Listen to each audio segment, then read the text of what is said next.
Hello, everyone. I'm Fred Oakman here with Mr. Jake Peters. You're listening to PS This Is Awesome, a PlayStation podcast. This is episode 394, where we dive into our thoughts on all things PlayStation related. Before we jump in, please subscribe to our YouTube channel at youtube.com/PS This Is Awesome, where you can also watch the video version of the podcast. You can check out our trophy list on PSN. I'm Anchorless_81, and Jake is JakeSaw01. And if you didn't pick that up, go to YouTube. They are proudly displayed under our images. Send your thoughts to psthisisawesome@gmail.com. Share the show with friends. Don't forget to rate us. The podcast airs for free every Wednesday on your preferred streaming platform, but for those who sign up to our Patreon for just $1 a month, you can join the one and only $1 Club, receive a die-cut vinyl sticker, and a shout-out on our show. And most times, you also get the show a day or two early. So visit patreon.com/psthisisawesome to support us. And remember, if you like the podcast, it does us a lot of good if you can like, comment, and subscribe on our YouTube videos. With that out of the way, Jake, how are you doing today? You're gonna have to bear with me for a few minutes. I fell asleep on the couch and just woke up like 2 minutes ago. So Wow. I got home a little bit early, and so maybe like, I don't know, 4:45 or something, like 5 o'clock, something like that. And so I laid on the couch, and I ended up falling asleep. So yeah, but other than that, I don't know. Like I said, I'm a little groggy. It's kind of hard for me to congeal my thoughts at the moment. But other than being tired, I'm doing okay. Had a bit of a interesting weekend. Went to Kane on Saturday. Ooh. Visit some family, like a kind of like a big picnic that was like a reception for a wedding. So that was a good time. I mean, the drive out there sucks dog ass, but it's not a but it's always nice to go out and see, Sarah's extended family and stuff. It's just that there's no people who aren't from our area don't understand what it's like, but it's like 2.5 hours from my house to get there, and there's no direct route. So the only way to get there, it's 2.5 hours of basically back roads and up and down and around and following freaking Amish buggies and all kinds of shit. So it's just like the whole way you're being sort of held up, or you're driving some road that's like really gross or something like that. But I mean, it was a nice day, so it ended up being a nice drive. But the first probably 45 minutes going over, I was just seething because I don't know what it is, but it was like there was something in the water where it was like every single person I got behind was going 10 miles an hour under the speed limit. I'm like, does nobody have anywhere to fucking be? Dude, tell me about that. I know. And so, I mean, not that I want people necessarily to drive like recklessly or anything like that. It's just that it's like, bro, we're on a state road. There's no safe way really for me to pass you. And there's like a mile's worth of cars behind you doing 45 miles an hour in a 55 mile an hour zone. Just like people out for a Sunday stroll. And even though it was Saturday. Yeah. And so anywho, I mean, it's not really that big of a deal. Friday, I had my first hockey game of the year, so that was fun. Already had somebody get suspended, so that was kind of neat. We only had 6 guys for the first game, which was fucking awful. So I mean, it was fun still, but nobody's in shape, and I had to skate like the entire game, so that was a little bit. Maybe partially why I'm a little bit sore and tired today, but anywho, trying to think if anything else happened. Not really. I did some stuff outside. It was hot over the weekend, so Yeah, it was. did some stuff outside yesterday. Yeah, changed my oil. Nothing really crazy. How about you? I'm happy to hear it, man. I'm happy to hear The survived trip to Kane, man, that brings back memories. I used to go to Kane all the time. The Twerpentines used to play Kane all the time. The Elks Lodge, or it was the Smiling Moose in Kane, one or the other. We used to tear that place up all the time. Kids would rent out this room there, and we would just have all these awesome bands come play Kane of all places, and we'd pack that fucker out. It was awesome. Yeah, I remember standing on the steps and watching these kids like skate and like try to like grind the rails and stuff, but they no one was really good enough. There were a couple. You'd always get surprised, like when you're watching a group of random skaters at a different show. There was always like one dude who could actually fucking shred, and you're like, wow, that guy's really good. You know what I mean? Like, yeah. And everyone else, all of his buddies want to be him. Anyways, yeah, Kane's cool. We played Hero Quest on actually Saturday. We played it on Saturday, and that was nice. It was a good time. We're playing the Frozen Horror, and we are about 5 or 6 quests in. I think there's 10 total, so we're about halfway through that whole campaign, which has been nice. Ugh. And I almost decimated the heroes this last one. It's pretty fun, man. It's a good time. Just got my oil changed and my tires rotated on my car. It was time for that, and I've been putting a ton of miles on it, regretfully. But I do a lot of driving for work and shows and all that shit. But so everything's looking good. That was done. Dude, Halloween season is upon us, and I get really stoked about it. And I'm not a beer drinker, and this is in no way an advocacy for this drink, but they have a Thriller pack out now. And I'm a big fan of the hard cider. And Angry Orchard have the Thriller pack, which is, they got these really cool cans. I'm drinking a Berry Bewitched right now. It's pretty good. And I will say their Sinful Apple is really good. They spell sin like C-I-N-N, like cinnamon apple. I love those kind of drinks, dude. I can't drink beer. I've tried. It just really upsets me, my stomach and stuff, and I just feel gross afterwards. So I have this I'm drinking right now, and I have a Headless Pumpkin on deck for the rest of the show. Kind of cool cans. They've got like this tree on them. But dude, one thing I will note that really grabbed my attention, you guys know I'm a horror movie fan. Blood Orange is a new flavor also. These are all new flavors. And it's got Jason Voorhees on it. And it's so rad. It's like his mask. And then there's a glyph on the box. The box is a glow-in-the-dark box. And there's a glyph on the box. You scan it, and it goes to like a 20-some minute YouTube video of, it's called Jason Reborn or something. And it's actually pretty rad. I didn't watch the whole thing, but they started a whole new world for Jason or something. I sent it to our buddy Keith, and he didn't write anything back. Let me see. This was called Jason Universe Sweet Revenge 2025. But they have the Camp Crystal Lake. You can go to jasonuniverse.com, I think. But they have, Jason Universe. Camp Crystal Lake is a series that they're starting back up. Let me see. TV series, Camp Crystal Lake. Right now, I will say the Sinful Apple is my favorite one. Crystal Lake, it's just called Crystal Lake, is an upcoming television series serving as a prequel to Friday the 13th film franchise, currently in production for Peacock and A24. So the show is being developed by Brad Caleb Kane, and filming began in June of 2025. So they just started filming it. So that's kind of exciting. It was like been talked about for a long time, but I'm surprised nothing's happened with it. It won't be out probably till next Halloween, but I'm stoked for it. And then lastly, I never filled the listeners in, or even you. You know a little bit, but dude, I had out of nowhere. This is kind of disgusting. I won't get too graphic, but out of nowhere, I had this lump in my right buttocks, right upper right, like kind of like just below where your belt would be, and it was hard, dude, and it was like really sore.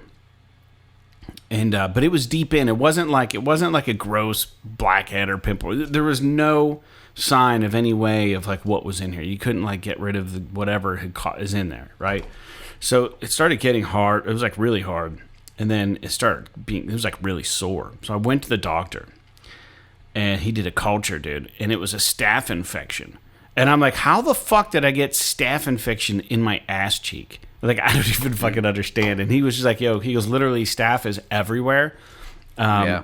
He goes, then the version you have actually lives in your skin. I forget what the word was. Not follicles, skin something. Flora. Yeah. It's part of the human body. And he goes, just sometimes, if it gets into the wrong place, the bugs in your body, the bacteria, whatever, will just turn into like this thing. And you just need antibiotics to ward it off. Well, anyways, long story short, dude, I've been on antibiotics for almost 2 weeks.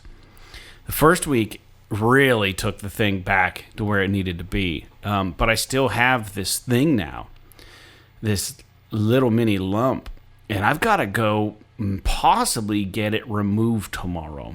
I don't know what all it's going to entail, dude. Some of you weirdos like to watch like videos of people having abscesses removed on YouTube and stuff. That shit just grosses me out.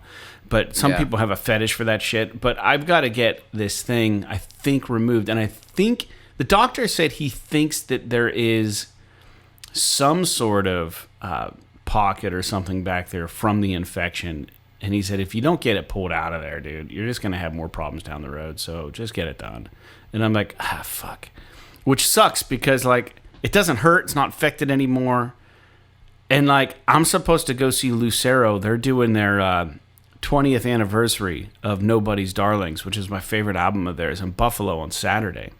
And then I have a gig on Sunday. And I don't know what the recovery for this kind of thing is. Luckily, it's high enough on my fucking butt cheek that, like, I can sit down. It won't be a problem. But I just don't have to deal with it. You know what I mean? Like healing and stuff and going out on Saturday and having a gig Sunday. And I'm just kind of disappointed. And let me tell you, dude, when you're on antibiotics, sun sensitivity is like a real thing. Like, I can't be in the sun right now without feeling like I'm going to burn to a crisp. Like, it's ridiculous. So I'm almost done with my antibiotics. They got me on dioxycycline, doxycyclone or something. I don't know whatever it is. It's an antibiotic. But anyways, dude, I probably shouldn't even be drinking alcohol. But I'm just over it, dude. So I've got like a day and a half left of taking these pills. And if he does this, if they decide to do this operation tomorrow, he's going to put me on another regimen of antibiotic probably. Yeah, they'll have to probably just to get rid of the, if they cut you open and they have to give you stitches, they may give you more antibiotics just because. Well, dude, at least it's not like I had a buddy, and you're right about the whole. People don't realize like staph infection is like it's all over your body pretty much, and all it takes is like a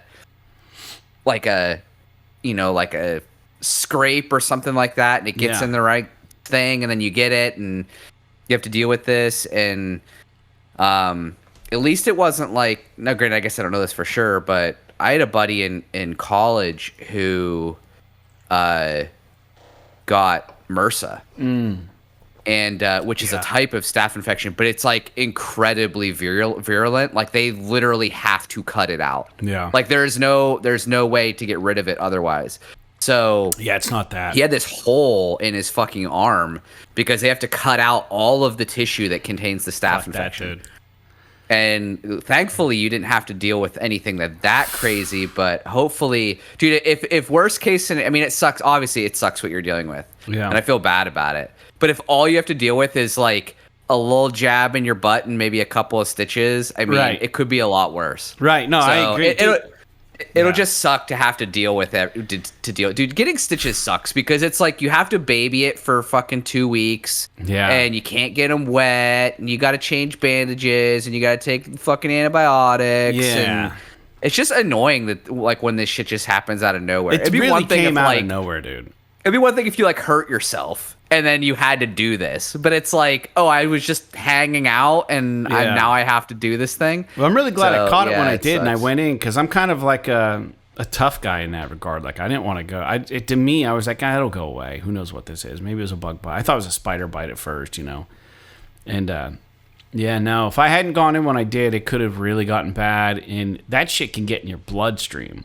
And that's when you really have some real problems. You can go septic and stuff. So I'm glad we got ahead of it. But I'm so sick of these antibiotics, dude. I'm just over it. Like, I hate not being able to go for a walk. And just and like it's starting to get to the point where like there is a side effect of being on antibiotics where your body temperature will just spike for no reason. So I'm at a point now where like I'll just be like trying to get comfortable and then I'll just feel like I'm like 95 degrees. But like I'll take my temperature and there's no, like I'm 96 degrees or whatever, but I feel probably like I'm like 100 degrees. Like I just start sweating for no reason. And I'm like, maybe this shit is spreading and I don't know it. You know what I mean? But I would think it would present itself where it first showed up and it wouldn't like move anywhere else. So I think I'm fine. And I've been on antibiotics, so I don't think it's getting anywhere, but...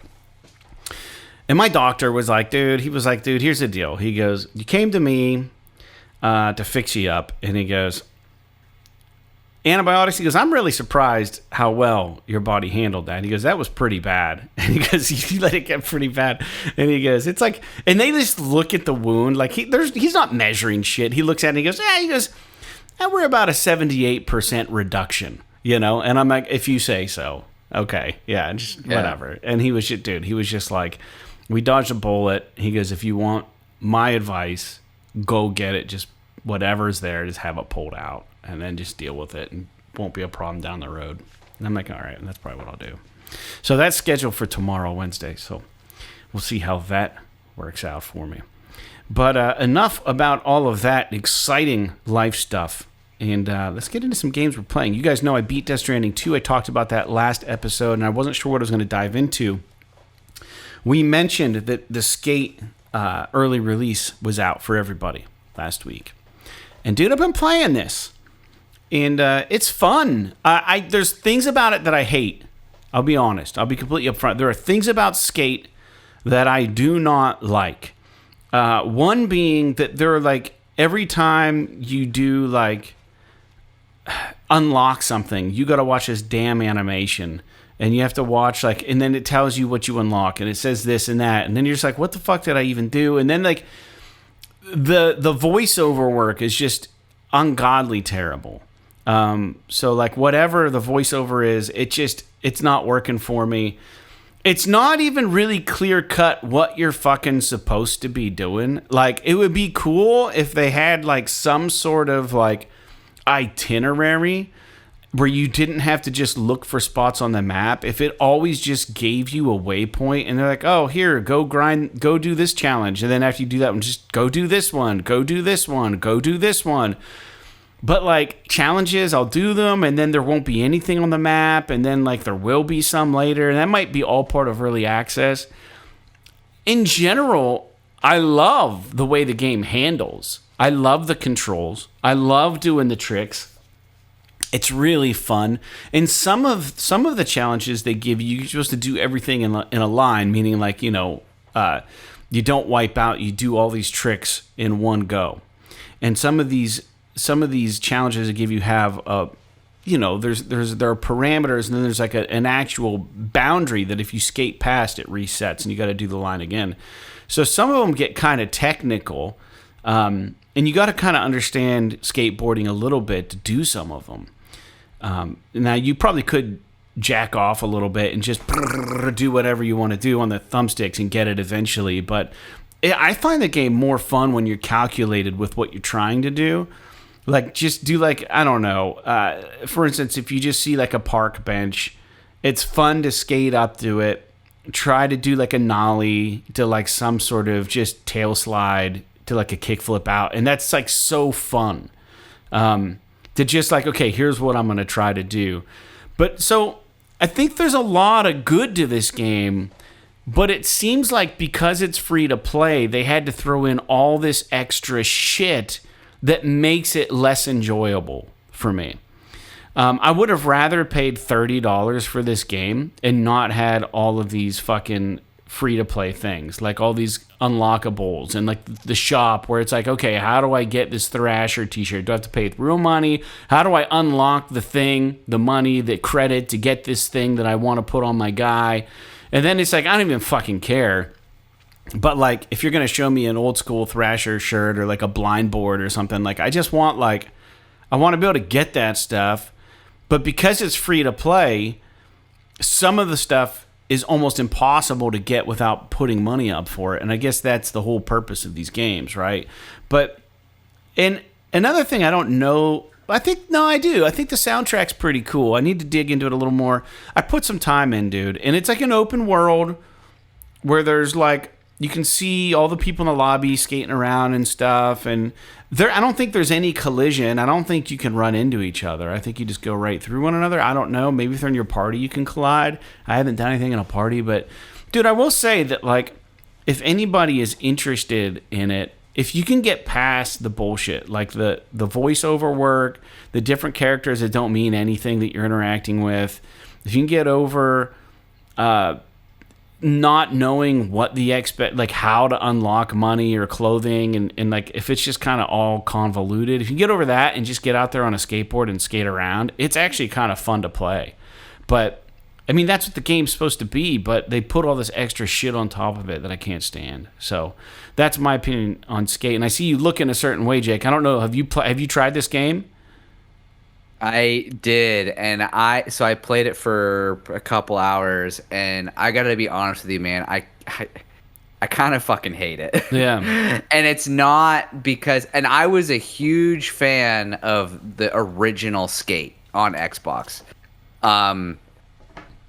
It's just, dude, so you are right. The actual skating in the game is pretty fun. Yeah. The problem is that they surround it with so much shit that I fucking hate. What's up? This headless pumpkin drink, fucking bonkers good. I haven't tried it yet. I'll keep that in mind. Yeah, dude. It's okay. Headless pumpkin. So first of all, the game forces you, even if you've played Skate before, the game forces you through this annoying fucking like 45-minute long tutorial on how to play the game that is super annoying.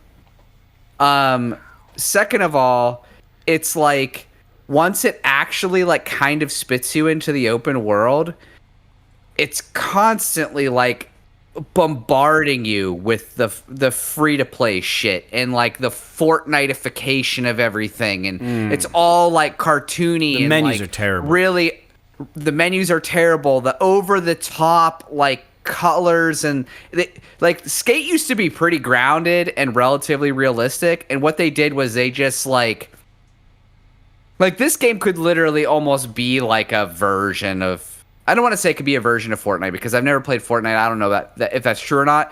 But it's like, bro, I just want to like make a skater go out into this world, skate around, and kind of like have fun.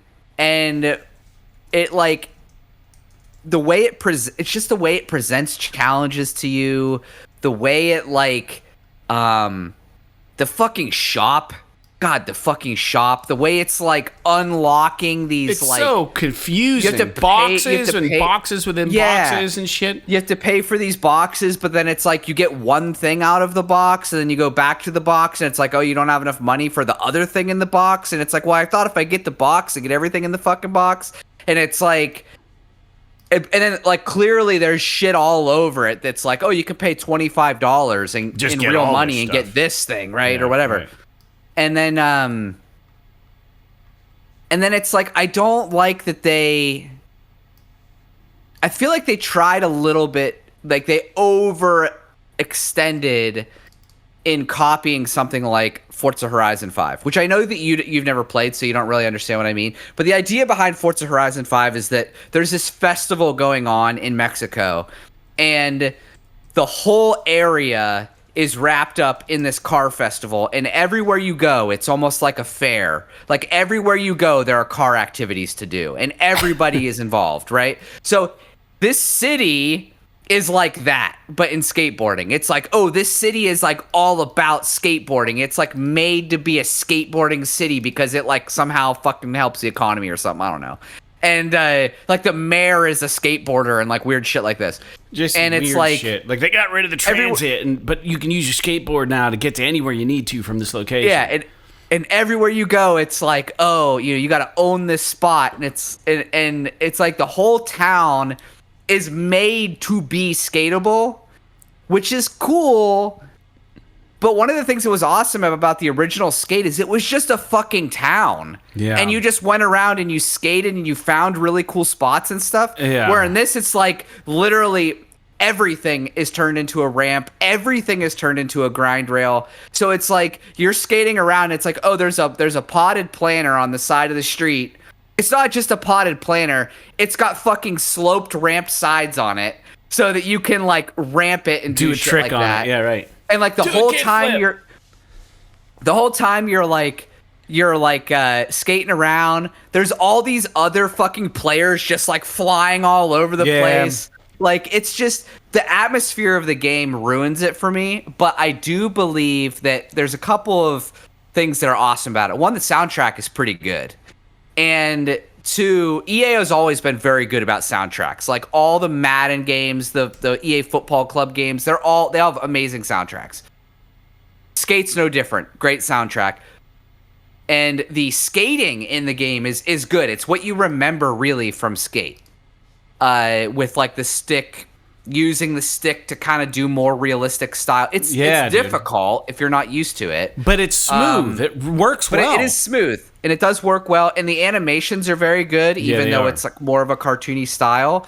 Especially like, you know, like that ollie animation. And when you do a flip trick and stuff, it actually looks realistic in terms of the animations. So that's really cool. But then it's like, oh, you know, I'm jumping off of a fucking skyscraper and then grinding down the side of a building and then shooting off into a fucking pool on top of another building. And it's like, okay, man, we've totally lost the plot here on what made the original game awesome in terms of like the actual skate culture aspect of it. Yeah. And the thing that I find very interesting is like at the beginning of the game, it asks you like, are you interested in skate culture? Do you remember this? Yeah. And it's like, how interested are you in skate culture? And it's like, okay, well, I'm like, not the highest level, but like the next one down because I am relatively, like historically, I'm relatively in tune with skate culture.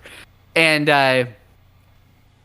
but it's like, there's nothing like, Fred, you probably remember this from when we were growing up. It's like skateboarding was a thing. It was like a community and it was like, cool, like there were like groups of people and everybody kind of got together and you took turns on the ramps and stuff like that. And it was very like, I don't want to say it was like formally, it was like informally formal. Like there was like rules and culture and stuff with skating where it was more of like you were a group and you're there and everyone's there for the same thing and you're all kind of abiding by like the rules of the park. Kind of felt like a little mini community, right? Right. Whereas so if anybody has seen the movie Kids, it's exactly the life Jake and I lived growing up. Yeah, exactly. But this game, it like the free to play stuff, it just throws it out the window.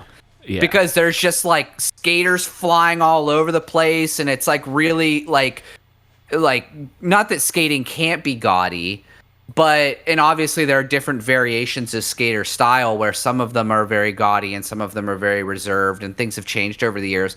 But like I don't know, there's something about this game aesthetically that just really like it rubs me the wrong way.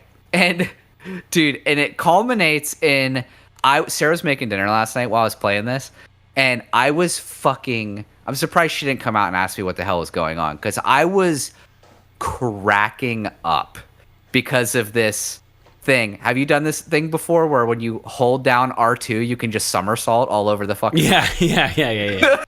I'm literally just holding R2. Like I did that probably more than skateboarding, where I'm just like fucking rolling, or like you're literally hold R2 and you press forward and your main character just grabs their knees and literally just rolls on the ground like Sonic, and you can press the jump button and they'll jump over shit and roll and pick up speed and fly off of shit. Yeah, dude. It's because there's like this whole, and to its credit, it's kind of neat that they added this whole parkour system into it. So when you're not on your board, you can like kind of climb buildings and stuff. But like they kind of have to do that because you can get stuck. I got stuck on this ledge on my board and I couldn't get over it. And I was like, I guess I have to get off my board. And I jumped off, and and I will say there, dude, I don't mean to cut you off, but one of the cool things that you can do is jump and then put the board under your feet.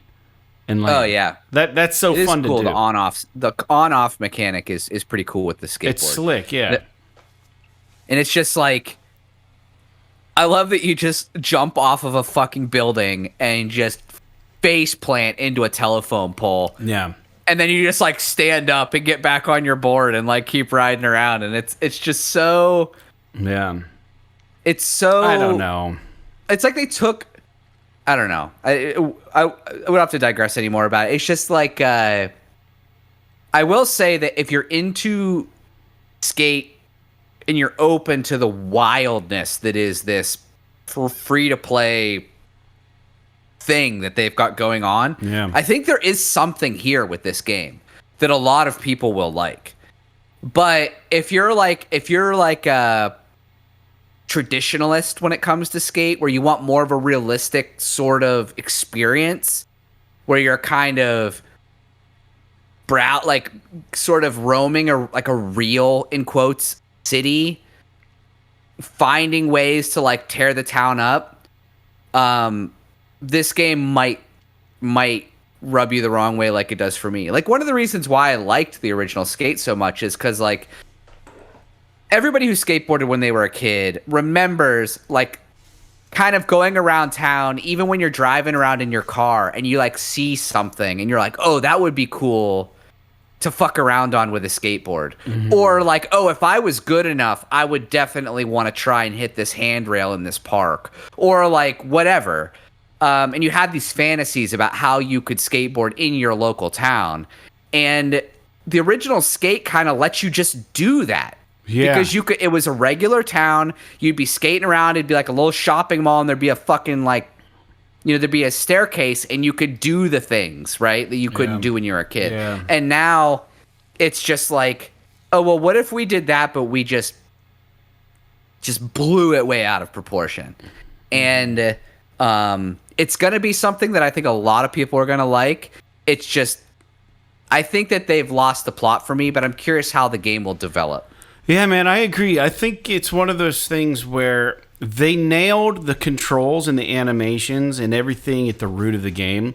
So essentially, they probably just copied all the code they used to have for Skate 2 or whatever and just made it a little smoother. But, man, you are right. There is something about the aesthetic of the game that just feels cheap and like a money grab. And that's the thing that's annoying to me. And I will say one other thing. One of the things that could actually make the game better is if their video, like, you can take in-game skate video. Dude, the controls are so fucked. I couldn't get it to do anything I wanted it to do. I couldn't figure out the controls. I couldn't go up. I couldn't go back. I couldn't switch cameras. I couldn't even set up. What you'll do is you do your run, and you go into the video mode, and then it'll replay the run, and you should be able to adjust the video, like follow your character and do a cool video. Dude, the controls are so shitty that you can't do what you want to do. So the video thing sucks, dude. Yeah. Well, we should probably make it clear, if it wasn't already or people didn't know, that the game is technically in early access.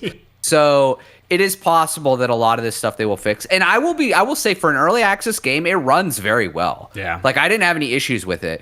The only thing I will say that I found kind of annoying is, like, dude, I had to wait in a queue for like 10 minutes. Yeah, I did the first time, and once I got in, I didn't have to wait ever again.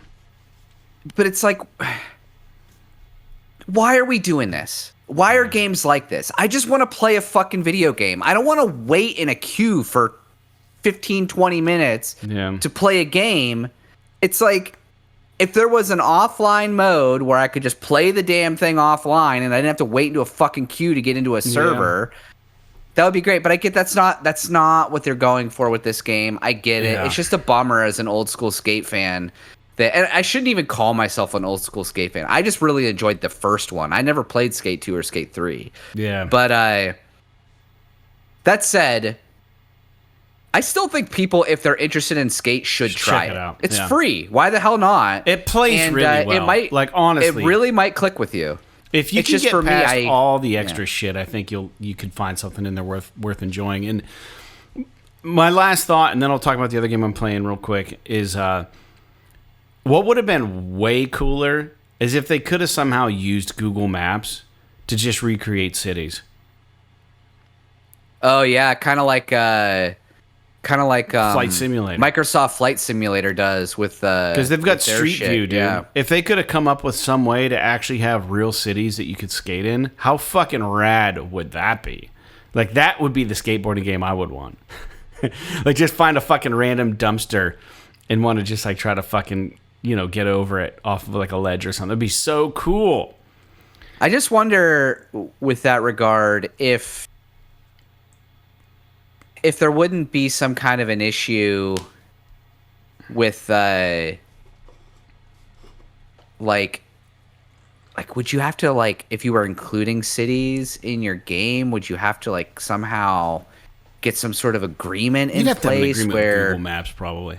because, like, if you think about Google Maps, right, you're not actually interacting with towns at all. You're just like viewing it. Yeah. Right? So, and same with Microsoft Flight Simulator. Like, you're not running around breaking into people's houses and shit. Like, you're just viewing it below you. So I don't know. It's an interesting thought, but what you're saying would be rad as shit if they could do something like that. Even if they just focused on a few towns. That'd be really cool. Yeah, they could do it. Anyways, moving on. The other game I've been playing, so I only played Skate for probably like 3 or 4 hours this week, and I went into it 2 or 3 times, and I don't know that I'll get back to it right now, but I did decide, I was trying to figure out what else I wanted to play, and I wanted to look at games that were free, trying not to break my bank right now, and I remember Banishers Ghosts of New Eden was a PS Plus game. And I was like, dude, I'm going to fucking give this a rip. And it's good. It's really good. But, like, the voice acting, everything's great about it. For those who don't know, it's a quick synopsis. You are you play a banisher, and you're in a relationship with another banisher who is your mentor. And you're going to this town. You're helping out a fellow banisher who is, called upon you to help banish this ghost. Banishers are people who banish ghosts that are haunting people or possessing people or whatever. They go into these towns. And I would imagine it's kind of back in like medieval times, but it's not like fantastical. There's not like orcs or crazy characters. It's literally just imagine like The Witcher without the crazy animals and monsters and just ghosts. It kind of feels like that. It is third person, and it's over the shoulder. There is a fighting mechanic. I don't really love the control. Like R1 is attack light and R2 is a heavy attack. Mm-hmm. And so I don't love those controls. There is a defense, which is L1, and then you can dodge by the circle button. And then if you press triangle while you're battling, you can switch to your partner. So your partner is a ghost.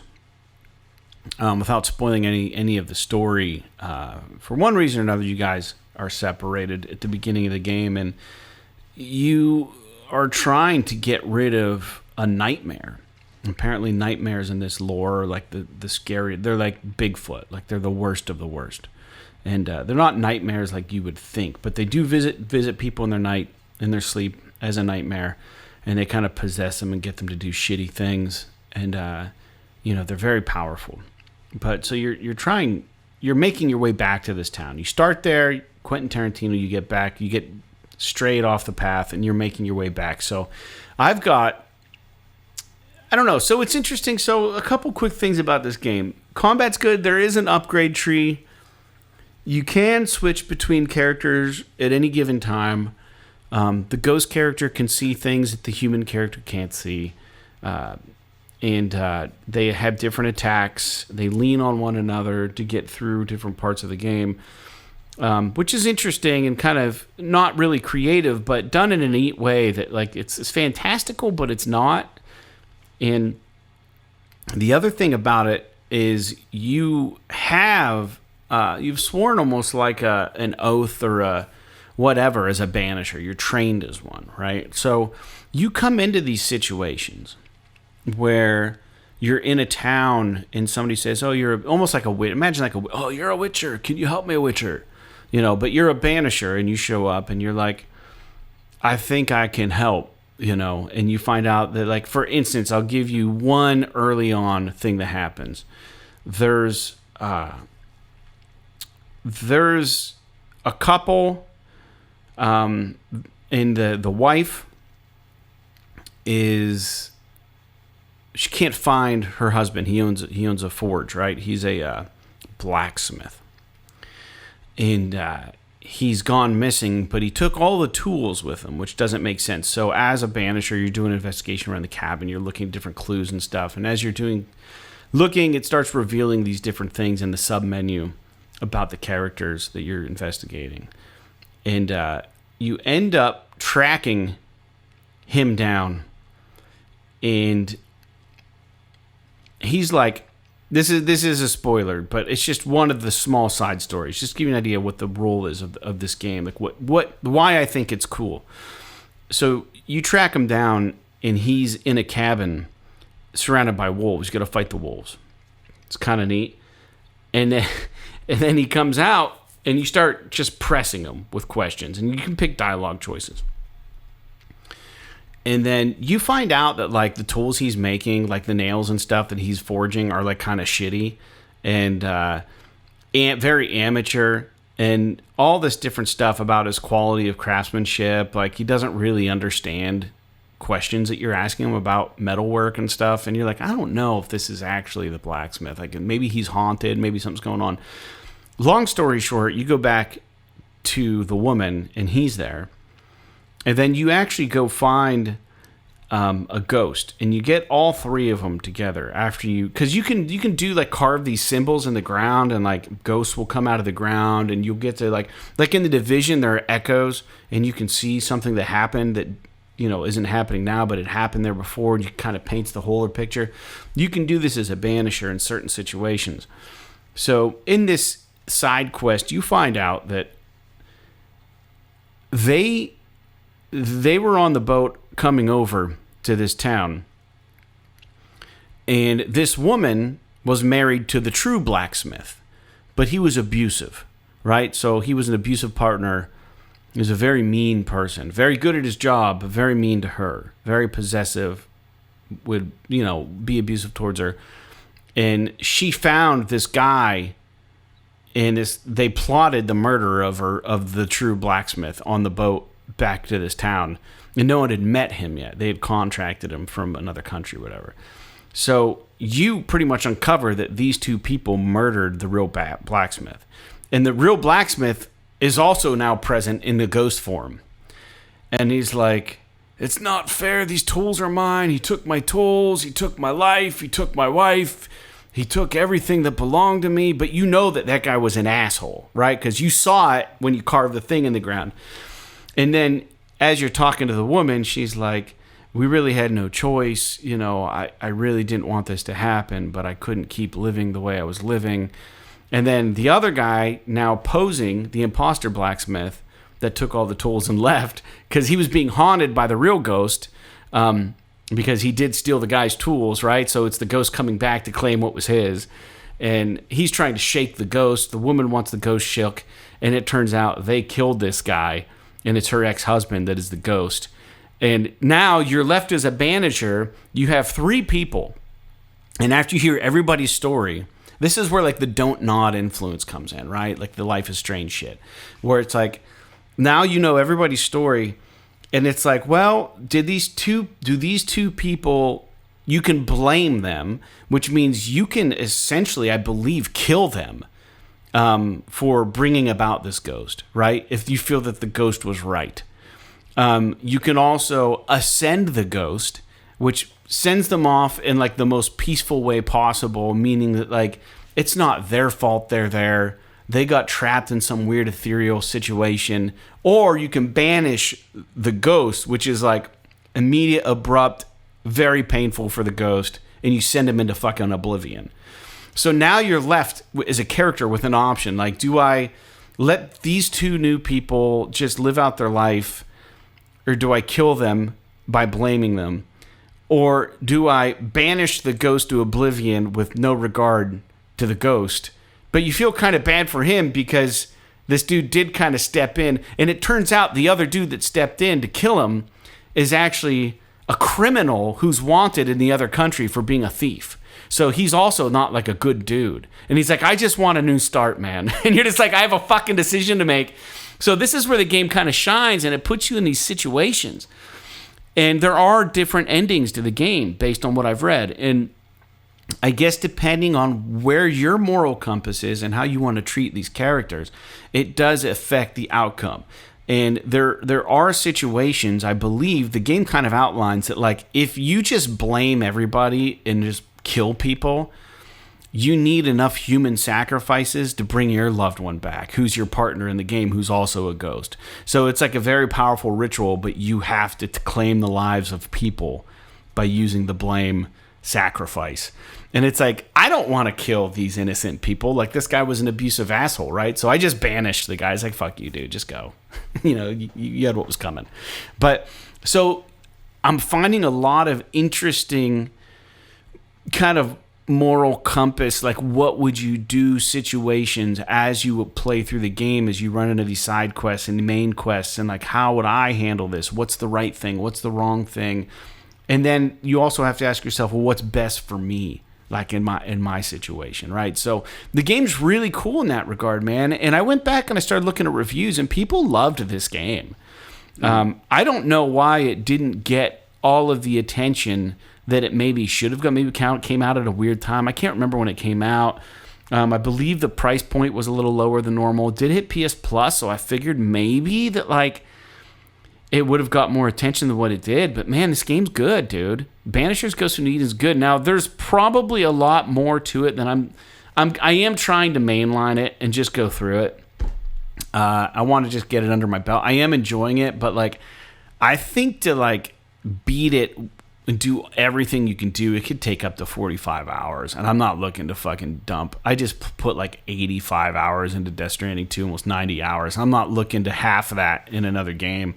I was hoping for like an 8 to 10 hour game, and I think even the main line on this is close to like 15 to 20 hours. So that's not what I was looking to get into, but it's got me right now. It's kind of fun, man, and it's nice. So anyways, that's all I have to say about that game. That's what I'm playing. Jake, have you ever tried Banishers? No, it's always interested me though, but I've heard kind of like you're saying that the game maybe overstays its welcome a little bit, and not that there's, I mean, that is in the eye of the beholder, right? It's not necessarily going to be true for everybody. But as interested as I am in the game, it's just the biggest problem is just that, dude, there's just so many fucking games to play. So I think it just got overshadowed by, I don't know what else came out at the time, but I think a lot of games came out. That was like, what, last year or something was when that game came out? Yeah. And I think that it might have been overlooked because of what else was coming out around it. I'm not really sure. But I'm glad you're liking it, because I always thought that the concept was cool. I loved the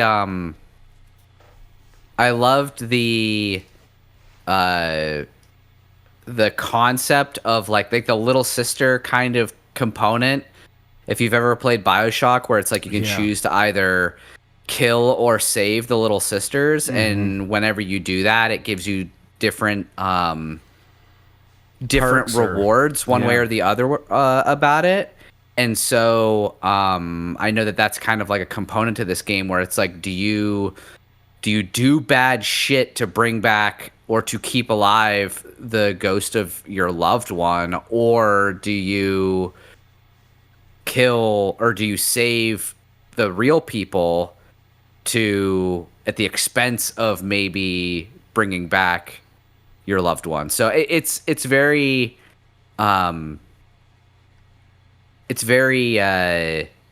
interesting concept, and the gameplay honestly looked pretty cool to me too. But I've hemhawed a couple times about potentially playing it, but it never really materialized for me. Yeah. Well, getting into spooky season, I thought it might be kind of a nice time to try it. Yeah. You know, I don't know. But I will say that the combat, dude, even though the gameplay's fine, from what I'm hearing and reading, is like there's only like 5 enemy types outside of the bosses and stuff. So they're saying it becomes quite a chore. It's like, you know, it wears its welcome out pretty quick. So I might bump the difficulty down. I'm playing on regular, but I might just go through like story or something, story mode, just to get through it a little quicker. I got a taste of what it is, and it's not Souls-like in the way that it's difficult, but I have ran into some battles that I was like, yeah, there's no way I'm going to try that battle right now. Because it's kind of like a big sandbox, each of the little areas, you know what I mean? Like, and you will enter like a mini arena where like the bad guys just keep coming, and you're like, yeah, there's no way I'm doing this. It's just too hard. Yeah, I was just trying to see like what kind of came out around that time, and like within a week of that game, Final Fantasy VII Rebirth came out, which I'm sure did not do anything for it. And there was a lot of other shit too around then, like Helldivers 2 and Tekken 8 and shit like that. They were all in the spring of 2024, which was when that game came out. But yeah, so I mean, I'm guessing it just kind of got lost in the sauce. But yeah, it's got an 80. And I don't on remember. OpenCritic. What's that? It's got an 80 on OpenCritic. Yeah, that's actually not bad. And I just think that other than what do I want to say? Why is my brain crapping out? I think that it maybe didn't get advertised very much leading up to release, which is also probably part of it, but it's kind of hard to say. Yeah, I don't know. What about you, man? Are you playing anything else outside of Skate? Oh, yeah. I mean, I'm playing Borderlands 4. I really haven't played much of anything else other than that. Yeah. I got a LJ, storied listener of the show, has offered for me to like jump in and play co-op with like him and his buddy or whatever. And I've thought about it, but like it's just so hard for me to play games with other people for a multitude of reasons. It has nothing to do with LJ or anything like that. I mean, I don't even play video games with you or anybody else. Whenever fucking play. And so like, and a lot of it has to do with the fact that primarily when I play video games is like first thing in the morning. So like I'll play video games at like 6 o'clock in the morning before work, or I'll play like before 10 o'clock in the morning on the weekends. I very rarely play unless there's like, for whatever reason, Sarah's out of town or she's not home or something like that. I very rarely play in the evenings, which is when most people play video games. But that said, I'm still enjoying Borderlands. I'm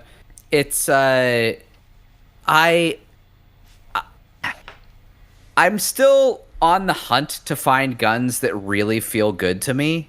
Unfortunately, a lot of the guns that I find that feel good are just ass. So, like, I can't use them because they don't do enough damage, and it makes the fucking game way harder if I want to use them. Because, like, I'll find a gun that's like a common white item that it's like, oh, this feels and shoots exactly how I want a fucking gun to shoot and feel. And then it's like, but it does like no damage. Whereas like I'll find a fucking blue or a purple gun that has all these crazy stats and features and shit, and it either is like a charge shot, which I fucking hate guns that have a charge shot. I'm just not good at using them. I don't like them I hate the fusion rifle in Destiny. Don't like them. It just I can't do it.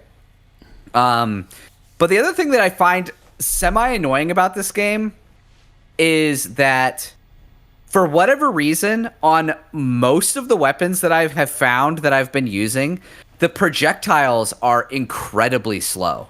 Wow. Like like I'm shooting an enemy and I have to lead the target because the bullets are going so slow. And it's like, it's just an aspect of the gun. There are guns that have really fast bullets, like sniper rifles and things like that. But I'll have a shotgun and it's like shooting the fucking bullets. I could walk faster than they go. So it's like I only use it when I'm real close to guys or I'm pointing right at them. And it's like I don't really get why our guns are like this. I get like they're way more powerful, so maybe they need to go slower as kind of like a sort of like a yin to the yang of how powerful the gun is. But like, to me, it's like, it's a fucking gun. Why is the projectile going slow? Yeah. But that said, I do have a set of guns right now that I'm really enjoying playing with. So I am really having a good time. I will say, and I'd love to hear some of LJ's opinions on the game a little bit more deeply than, obviously what you can talk about in a text message. But the thing that I find interesting about this game is that in Borderlands games in the past have been kind of like this too. Mm-hmm. It almost reminds me a little bit of The Witcher. Remember in The Witcher 3 how like a lot of the side quests are actually more fun than the main quest? And like the Elder Scrolls is kind of like this too. And dude, there are like these side quests that are just off the walls fucking bananas that are so fun to play just from like conceptually that it's like I don't even care that much about. It's like, oh, this fucking timekeeper guy and he's like a bad dude and I'm trying to get off this planet and he's like, yeah, it's a big bad guy and I'm trying to kill his lieutenant bad guys and so I can get off the fucking planet. It's like, okay, whatever. But then I'll like encounter a random side quest in a town where it's like some crazy shit. Like I just did this one, like minor spoilers for anyone. You spoiled one little quest of Banishers. I'm going to spoil one little quest of Borderlands 4. I want to hear it. Is that you it's like early in the game, so it's not that big of a deal. You find this you'll find this town that you walk through. And in the town is a missile that landed but didn't explode. Oh, yeah. And these people have built this like shrine around it. And when you walk up to it, because you have this like little robotic assistant thing with you, the missile talks and you can understand it. And the missile is having like this existential crisis about it not being able to blow up and failing in its duty to blow up. And you go on this whole quest line to figure out how to help this sad missile and get it so that you can relaunch it so that you can figure out if it's a real dud or if it will actually blow up. And it's like, that's one of the things that's really fun about Borderlands. Like, it's just these missions that are just, they're silly, but it's just fun. Like, everything around it is just kind of fun to play. You're not really worried about, like, oh, is this the next best super deep narrative or whatever. Mm-hmm. It's like, no, it's just, I'm running around this world, insane shit's happening. There's these enemies called, and I think they might have been in earlier games, but they're called breakers, and they're literally just like psychos that just fucking breakdance. And I think they like don't have any legs or something like that. And they like kill you by like breakdancing. It's like just, and it's not, I'm making it sound like mega over the top, and it kind of is because it's Borderlands, but it's like in an enjoyable fashion. It's like a little bit of a breath of fresh air versus a lot of everything that we play now is so dark and dreary and freaking sad, and it's nice to play something where it's like, yeah, there are like serious moments, but there's also all these other moments too where like, you're just having a good time. Oh yeah, I'm still enjoying that. I'll probably be playing it for a while. I imagine that it's going to take me a while to get through it, but yeah, I'm having a good time, let's say. I do still struggle with the loot thing. Like, I wish that there was a way to, like, dial down the loot a little bit. Like, I've gotten to the point now where it's like, if it's not like a blue or a purple, I don't even fucking pick it up. Unless I hover over it and it's like, oh, that's exactly the kind of weapon I like, and it does more damage than the one I have. I just don't even bother picking it up because it's going to fill my inventory in 2 seconds, and it's not worth as much as like the blue and the purple shit to sell. So they do have this cool feature though, where you can pick up something as junk, which is like, to me, it's like, guys, if this is a feature, maybe we've got too much loot. Yeah. Where it's like, you can hover over, you find an item, there's like guns all over the ground. You can go up to one, and it's like, you just want to pick it up to sell it. You press the down on the D-pad, and it picks it up, but it automatically marks it as junk. So you go to that's kind of nice. Like, what they should do is they should just let you fucking pick it up, and it immediately cashes it in for money. Like, I shouldn't have to... more direct, yeah. Yeah, like, I shouldn't have to take up a... Yeah. Right. I shouldn't have to take up an inventory spot, go back to break up my gameplay to go back to fucking town. And like, I get like, maybe there's an economy thing where they don't, like, you would amass so much money by just doing this. But I'm going to be honest with you, Fred. I've been playing the game for, I don't know, 8 or 10 hours at this point, probably. And I have never used any money other than when I respawn and it takes 10% of my money. I think maybe a couple times I've paid to like replenish my ammo, but everything that I've gotten by finding it in the world. And the only time that I use a resource is there's this one resource that you get that allows you to like increase the number of inventory slots you have and stuff like that. But it's not money, it's something else. And so now maybe further down the road, some shit will open up where I have to use money and iridium and stuff like this. But right now, I don't need any of it. I don't know what even the fuck I'm getting money for. I'm just collecting it. Yeah, so right. It's interesting. But yeah, still enjoying it. But that's pretty much all I've been playing at the moment. All right. Well, very good, man. I'm still hung up on this Banishers thing, dude. Everywhere I'm looking, like, there's a lot of websites that are just like, we don't know why this game got 0 attention. Like, it rated the same on OpenCritic as Black Myth Wukong.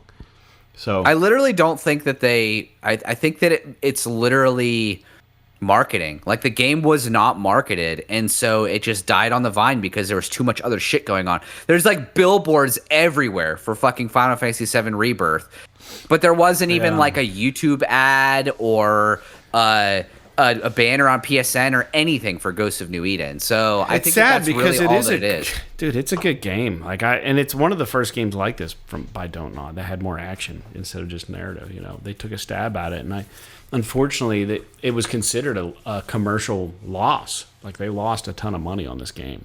That game and Jusant both did really, really bad, and they had to cancel some projects and stuff because of it.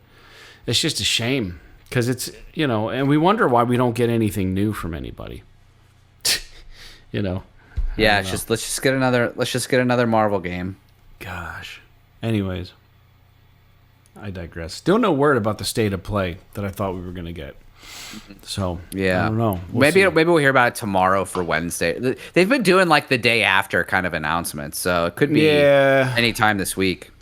Yeah, it's possible. So anyways, first news point. So we talk about news. If you guys, we're not breaking news. Did you want to comment on the big box thing? Oh crap! I'm sorry. Yeah, we did have a write-in. Sorry, big box. We'll get to it here. If you guys want to write a show, write us on YouTube like Big Box did, or go to Patreon, which is what we would prefer. If you guys aren't a subscriber for $1 a month, you can interact with us there. But Big Box writes, Fred and Jake, I got a stand for my beloved games as a service.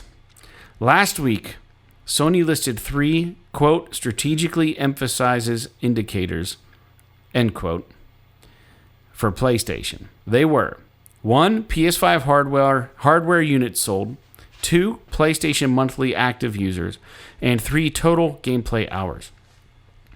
Now, Push Square can say PlayStation is refocusing on single player, but 2/3 of their core metric metrics suggest that games as a service is their true focus. No? You single-player folks have had Astrobot, Death Stranding 2, and Ghost of Yotei in 1 year. And still, you're not satisfied? Hope you're both doing well. Thanks, Big Box. I did write Big Box back, and I will get to my response here in 1 second. I wrote him back on YouTube, and let me see what I said. I probably was kind to him because I do appreciate him always writing in and giving us his thoughts because it makes for a better podcast, and he doesn't have bad points here, to be honest. So let me get to the community, find my response to a good old Big Box on YouTube. I said, you're not wrong. If I'm being entirely honest, I think Jake and I are just 100% ready for a new Naughty Dog game. We've got a fever for one. I'll be surprised if Sony don't have something completely brand new and unannounced almost ready to go somehow. A games as a service game, time will tell. The metrics they emphasize definitely do signal that they still fully know they need a winning combo. Good to hear from you. So that was my short but to the point response. Because Jake and I were totally fanboying on Naughty Dog and just wanting another Uncharted game. That'd be so fucking awesome. But yeah, we did get some single player games, but man, they just haven't had the panache that previous Sony single player games have had, which might be why I'm jumping into Banishers right now. I want that story. It's not as linear as I would want, but I am getting some of that story from Banishers. But Jake, what's your response to Big Box?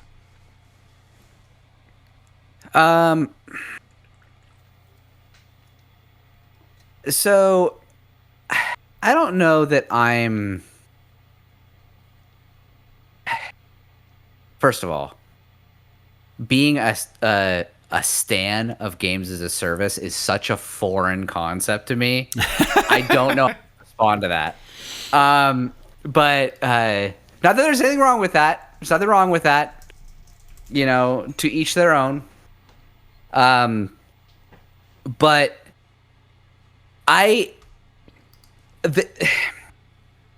Sony has to get into games as a service. They just have to. But to say that it's their true focus, I think that when you see things like units sold, monthly active users, total gameplay hours, the reason why they are using these metrics is because those are basically the standard metrics for the gaming industry now, which is unfortunate, but it is the way of the world. When you have things like PlayStation Plus Extra, they've got to use monthly active users as a metric because it is informing them all of the games that are being played and how they're being played, not necessarily the games that are purchased. So monthly active users doesn't necessarily translate to games as a service. Same thing with total gameplay hours. So while I see where you're coming from with this, and I do agree with you that Sony needs to focus on games as a service, I think that they would be undercutting or undermining their identity to not have a strong platform of like single player exclusive games that also have these incredible games as a service like Helldivers, like if you want to include Gran Turismo, if you want to include MLB The Show or Destiny or Marathon or fucking Concord or whatever the hell. No. So it's like one of these things where, you know, it's not, the games as a service are not going to sell your console because the games as a service are going to be released on all consoles. Sony's not going to release a new game as a service on only PlayStation. They're going to release it on PC. They're going to release it on Xbox. They might even release it on Switch if it's dumb enough. But so it's like, why, if I have an Xbox Series X, why am I, with the next generation, why am I going to buy a PS6? Why am I going to switch gears? Why am I going to jump the boat?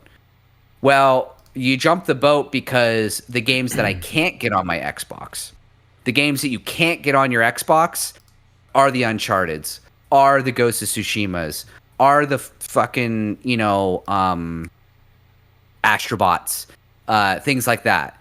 So while I agree with you that they need to have a focus on games of a service, I think that it's maybe a little bit misleading to say that 2/3 of their core metrics suggest that games as a service is their true focus, because those metrics are often used to refer to, specifically, I think your biggest point would be monthly active users, and that is used to determine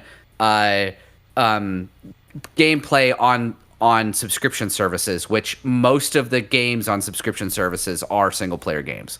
So, and I'm saying that literally as a guess. I'm just guessing, but if you were to look at PS Plus Extra, PS Plus Premium, I guarantee you that a good majority of those games are single player games. Maybe they have multiplayer games on there as well.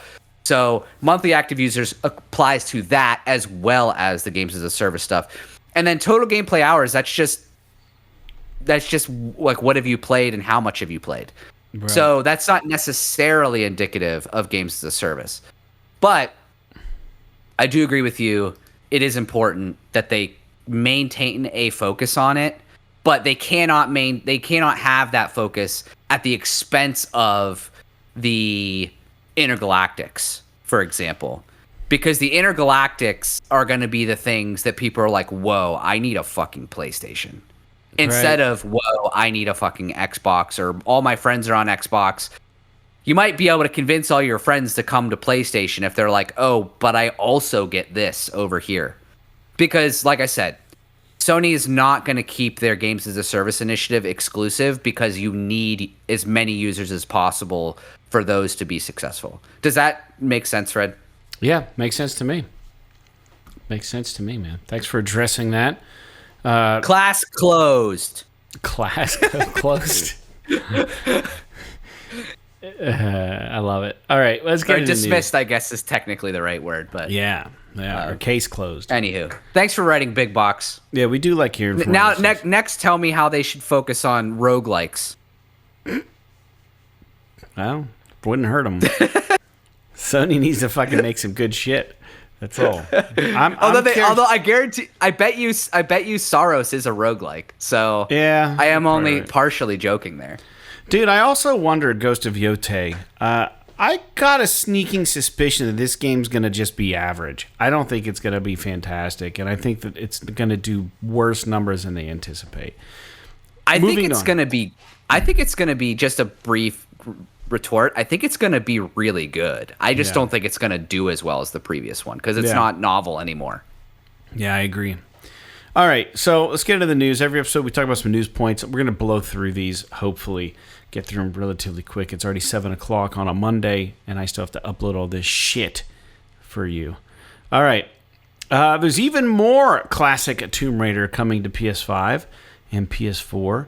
More past Tomb Raider titles are in line to be added for PS5 and PS4 via emulation, with trophy support included. Trophies for Tomb Raider Anniversary have shown up in Sony's server logs, which strongly suggest the game will be released on PS5 and PS4 soon. This continues Sony's current trend of bringing older catalog titles back for modern-day consoles. And I think that that's fine. Fine. Give us some older games. It's fine. But, because we can't play them anywhere else, really, unless we have an old system. But, man, I just wonder how many people are playing these older games. I mean, they keep doing it, so people must be interested in them. I know that there have been a few that I've been maybe a little bit interested in. Not Tomb Raider, but some of these older PlayStation games. But I just can't bring myself to go back and some of them to play them in all their 20 frames of glory.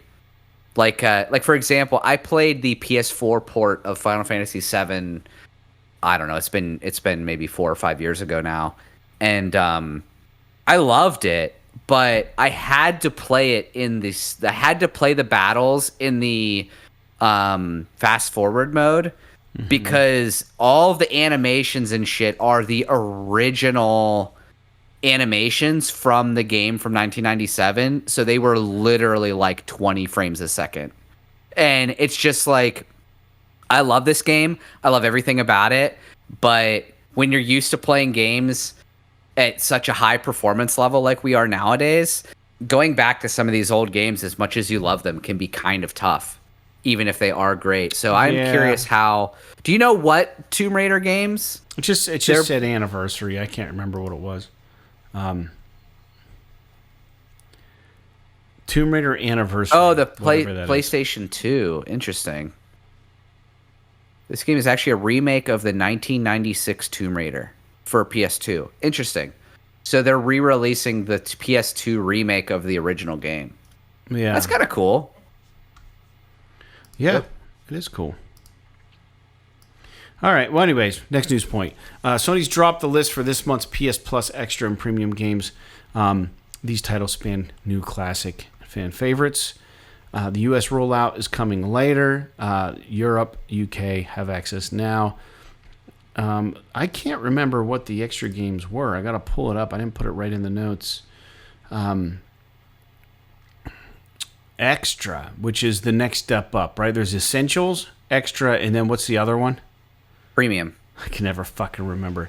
Anyways, the extra games that are getting out of the catalog, we'll just touch on this real quick, is WWE 2K25, Persona 5 Tactica, Green Hell, Fate Samurai Remnant, Crow Country, The Invincible, and Conscript. Some of those are pretty good titles from what I understand. So, anyways, that's kind of exciting. I am an Essentials, or an Extra subscriber, but I'm not Premium. So let's go on to the next news point, Jake. Firmware update has started rolling out for PS5, including a new power saver mode and improvements to the DualSense controller pairing. This matters because firmware changes affect the everyday user experience more directly than big game announcements. So small quality of life patches like this often get overlooked, but can impact adoption satisfaction. Yeah, dude, I've been cycling through my controllers, and every time it was like, you have an update. Thankfully, you don't have to plug your DualSense in anymore for an update. A firmware update. Yeah, that's nice. That is nice. Even my VR headset, I had that on the other day, and that needed an update, and it did that. Well, that's always wired, but I think I'm all updated now. So if you guys have controllers that don't get a lot of love, now might be the time to try them and get them updated. And we're going to move into some quick news on Silent Hill F. There was a technical breakdown of Silent Hill F, and they're just saying that it isn't fully leveraging the PS5 Pro hardware. There's only one graphical mode being offered. Performance isn't significantly better than a base PS5 in certain areas, and fans expected more from the Pro's potential, especially in horror games where visuals and atmosphere are very important. This could be a trend or a warning about how third-party titles handle upgraded console versions. That being said, I do believe that Silent Hill F is getting a pretty good reception. It's not out yet, but for the people who've had it for review, have kind of indicated it's a departure from the main kind of Silent Hill games. This is more of a combat, brutal fighting game, action game. So. And from what I'm reading is that you have to play through the game multiple times to get the better ending. Different endings, different story comes out as you play the game. So I don't know that I love that, being somebody who doesn't have a ton of time to begin with to play games. But they're saying that about the game. And also, like we just said, that, it's not really any better on PS5 Pro. Jake, anything about this? I think that there's just something to be said in general about the state of video game performance nowadays. Like, I don't understand why with these new consoles, and it seems like it's specifically problematic with stuff running on Unreal Engine 5, where it's like, why are we releasing games that run like shit?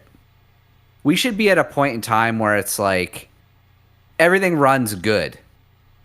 Because if you think about it, to make a game run really fucking good, Maybe you have to drop down the graphics a little bit, but I guarantee you the graphics that you drop it down to probably still pretty fucking good. I'm sure it looks fine. If you're one of these people, like that's why I pretty much almost exclusively play games on performance mode, because I want the game to feel good to play a lot more than I want it to look amazing. So it's a thing I think that I think they should take advantage of.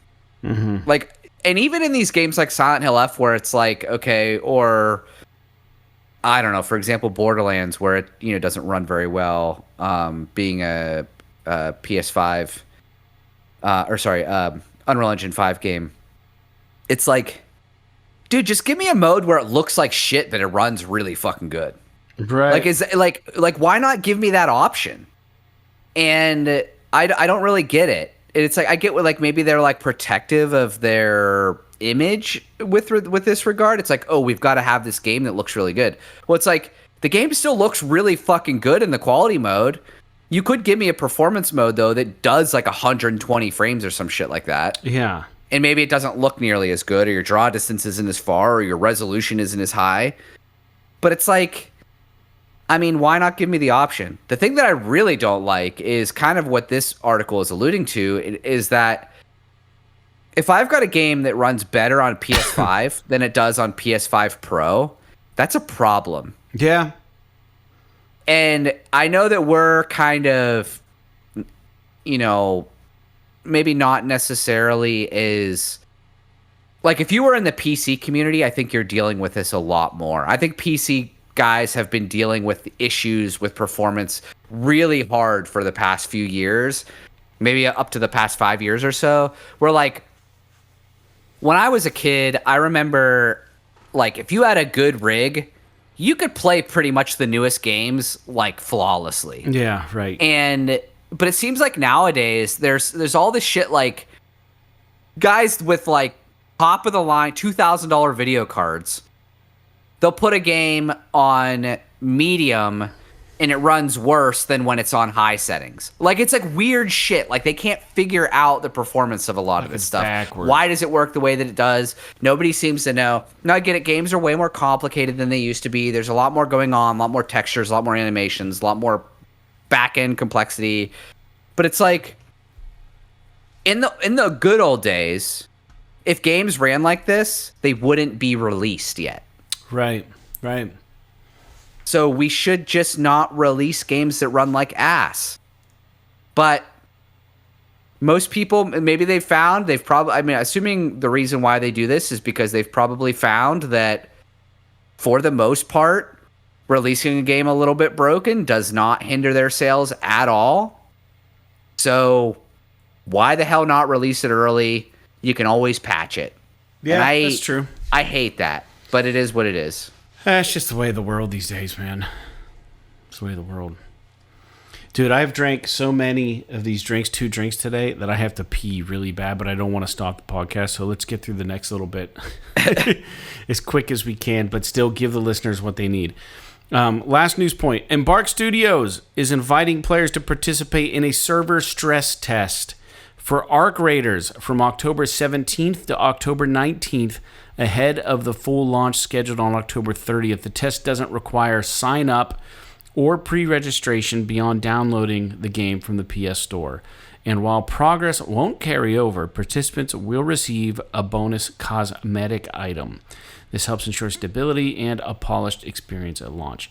I'm kind of excited about this. I think I'm probably going to try this. Arc Raiders looks cool. Yeah. I was going to ask if you were going to try it because it seems like a game you might be interested in. I love the aesthetic of this game. I mean, I'm not really that interested in extraction shooters, but it might be kind of fun to play, to be honest with you. It looks cool, and I've heard good things about it. Dude, the gunplay looks so interesting and realistic in a weird way. Like some of like the firefights I've seen on the demos, like what they've shown with just stuff getting rattled, it was very Division-like to me. Yeah. So I am very interested in this game, and the fucking aesthetic is so rad to have a character that just looks badass with like a fucking bomber jacket and like a fucking Rocket Man mask. You know, it just looks so cool. Yeah, dude, I'm all in. I want to try this. I hope it's fun. So that's going again. There's going to be a server stress test, Arc Raiders, October 17th and 19th. And at that point, you probably already have the game downloaded, so why not just pay for it when it comes out, right? That's part of their thought process, too. All right, let's move into new games this week. We got a few games coming out. The 23rd, which is actually Tuesday, day before most of you will listen to this. Baby Steps, Slime Rancher 2, and Wizardom. 925, Silent Hill F. We talked about that earlier in the show. Sonic Racing Crossworlds, Agatha Christie, Death on the Nile, and Sworn. And September 26th, Pac-Man World 2 Repack, Hotel Barcelona, Atelier Resleriana, The Red Alchemist, and The White Guardian. EA Sports, FC 26, and NBA Bounce. So those are the new games coming out. Dude, can these Artelier games have any crazier titles? Like Artelier Resleriana, The Red Alchemist, and The White Guardian. Like, dude, that was hard for me to type. Yeah. Anyways. Huh. Baby Steps looks funny. It's that one where it's a walking sim, literally. Each analog stick is your feet, and you walk around. And it looks hilarious. And I think that Silent Hill F looks cool. So Silent Hill F is definitely the one that most people are interested in. But I bet you Baby Steps becomes a TikTok game. A game that people are just streaming because it looks hilarious. And I bet you there's a lot of... I bet you it blows up because of that. It's going to be the sleeper here. Baby Steps is going to be huge. Calling it now. I mean, obviously, EA Sports FC 26 is going to be fucking huge, and I think Silent Hill F is going to be pretty big. I think Sonic Racing Crossworlds people are going to be really into as well, even though I'm not really a big Sonic fan. Dude, I just Googled this NBA Bounce game because I'm like, what the like? Because very rarely are games like sports games. Like licensed games like announced that are not, you know, NBA 2K or some shit. And so I looked it up, and it's like this like chibi NBA Jam style kind of game. It looks pretty fun. I mean, I'm not gonna play it probably, but like I was like, oh, that's kind of an interesting little like I would love to see more sports games that are like an NBA Jam, like a NFL Blitz, like a freaking backyard baseball or whatever the hell you're gonna, you know, get. Dude. You know. So I don't know. I just thought that was kind of an interesting little thing to toss out there. Thanks. I would kill for a new NBA Jam, not one that's like trying to make it better than the original. Just give us. You know what they should? NBA Jam. You know what they should do? So. One of the most famous NHL games out there is NHL 94 from the Super Nintendo. And they re-released like a modern version of NHL 94. It literally looks like NHL 94, plays like NHL 94. It is NHL 94, but with modern rosters and shit. They should do that with NBA Jam, where it's like it is the fucking original NBA Jam game, but it's like on modern consoles and has modern, maybe a little bit more modern controls and rosters and shit like that. Good. Yeah, dude. It was really fun. From downtown. Yeah, I it's on fire. Yeah, I was never a big basketball fan, but I used to rent NBA Jam from Blockbuster for my Super Nintendo because I just enjoyed it so right? much. NBA Jam was 2-on-2. I don't remember. I just remember. It was. I don't need a 3D NBA classic. Jam. Just give me the side scrolling shit, dude. And I remember way back. We might have even been doing the podcast when I was living on Randolph. My buddy Phil, this dude I work with, we would play NBA Jam on the PS3. And I forget what one it was, but there was a code to unlock the Beastie Boys. And it was the coolest fucking thing, man. It was nothing but style. and you're fucking rolling out there with Mike D and Ad Rock, like fucking jamming on people. It was the coolest. I forget what game. I'm gonna look it up. What NBA Jam game could you be the Beastie Boys? I gotta see. You can play as the Beastie Boys in the classic 1994 NBA Jam, specifically NBA Jam Tournament Edition on Super Nintendo, and later in the 2010 version. That's what I'm thinking of NBA Jam. You enter the specific initials and birthdays with codes such as MCA and a corresponding birthday. The Beastie Boys also appeared in other games like EA Sports 2005. Dude, playing NBA Jam as the Beastie Boys was so cool, dude. Maybe it was the On Fire edition, I think. I think it was the On Fire edition. NBA Jam On Fire edition. You can look it up. There's a video. Fucking rocking the court. It was the Beastie Boys. So cool. They just had there's so much cool stuff, man, back then. Like, why can't we, like, everybody wants $1 bazillion to license their image now. You know what I mean? But, like, back in the day, you could fucking probably have anyone in NBA Jam or, you know, whatever. No one gave a shit. But now, it's different. It's a different time. Anyways, dude, I really got to piss. You good? Are we good? I'm good, man. All right, we're going to call it a show. Thanks for tuning in to episode 394. P.S. This is awesome. Skate is back in Silent Hill news. That being said, we hope you tune in next week. We air again for free for everybody on Wednesday. If you join our Patreon for $1 a month, you can get the show early a day or two, maybe even. For $1 a month, please head over to patreon.com/PS. This is awesome to do so. We love to hear from you. Write us, psthisisawesome@gmail.com. We'll be back next week to talk more PlayStation with you all. Be safe. Have a great freaking week. And until we see you next time, like XCOM 2, Xenon Valkyrie Plus, and X-Blades. P.S. P.S. This is awesome. This is awesome.